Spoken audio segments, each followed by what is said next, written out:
सीधा आदमी क्यों दबाया जाता है? श्री कृष्ण की प्रेरणादायक बातें। सीधा आदमी अक्सर समाज में दबाया जाता है क्योंकि वह झगड़े में नहीं पड़ता, दूसरों की गलतियों को नजरअंदाज करता है और हमेशा शांति बनाए रखना चाहता है। लेकिन श्री कृष्ण ने गीता में कहा है कि जीवन में केवल अच्छाई दिखाने से ही काम नहीं चलता, बल्कि आत्मसम्मान और अधिकारों के लिए खड़ा होना भी जरूरी है। श्री कृष्ण ने अर्जुन को सिखाया कि अन्याय सहना भी उतना ही बड़ा पाप है जितना अन्याय करना। यदि आप अपने आत्मसम्मान के लिए नहीं लड़ते तो लोग आपको कमजोर समझेंगे और आपको दबाने की कोशिश करेंगे। जीवन में विनम्रता जरूरी है, लेकिन जब कोई आपके अधिकारों का हनन करे तो उसका विरोध करना भी आवश्यक है।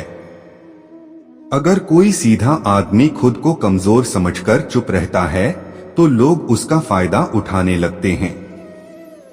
श्री कृष्ण हमें सिखाते हैं कि धर्म और सत्य की रक्षा के लिए साहस दिखाना चाहिए। जो व्यक्ति खुद के लिए खड़ा नहीं होता, उसे समाज भी नजरअंदाज करने लगता है। इसलिए संतुलित जीवन जीना जरूरी है, जहां विनम्रता हो लेकिन आत्मसम्मान भी बना रहे। जब जरूरत हो तो अन्याय के खिलाफ आवाज उठाना सीखें, क्योंकि जीवन में आत्मसम्मान से बढ़कर कुछ नहीं। श्री कृष्ण ने महाभारत में यही संदेश दिया कि अगर आप अपने हक और सम्मान के लिए खड़े नहीं होंगे तो लोग आपको कमजोर समझकर और ज्यादा दबाएंगे। दुर्योधन और उसके भाइयों ने पांडवों को कमजोर समझकर उनका राज्य छीन लिया, लेकिन श्री कृष्ण ने अर्जुन को गीता का उपदेश देकर यह सिखाया कि धर्म और सत्य की रक्षा के लिए संघर्ष करना ही सच्चा कर्म है। अगर साधा आदमी केवल सहन करता रहेगा तो लोग उसका फायदा उठाने लगेंगे। इसलिए जीवन में सही समय पर सही निर्णय लेना और अपने अधिकारों के लिए खड़ा होना बहुत जरूरी है। श्री कृष्ण हमें सिखाते हैं कि केवल अच्छे बनकर रहना ही काफी नहीं है, बल्कि साहस और विवेक से काम लेना भी जरूरी है।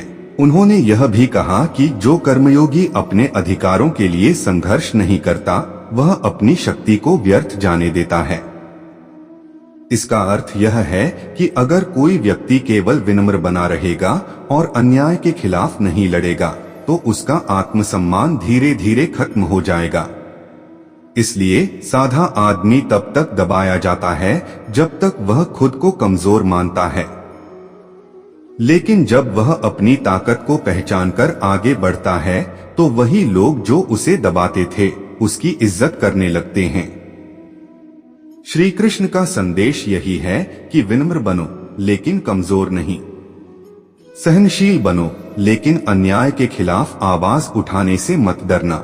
जीवन में संतुलन जरूरी है, जहां करुणा हो लेकिन अपने आत्मसम्मान की रक्षा करने की शक्ति भी हो।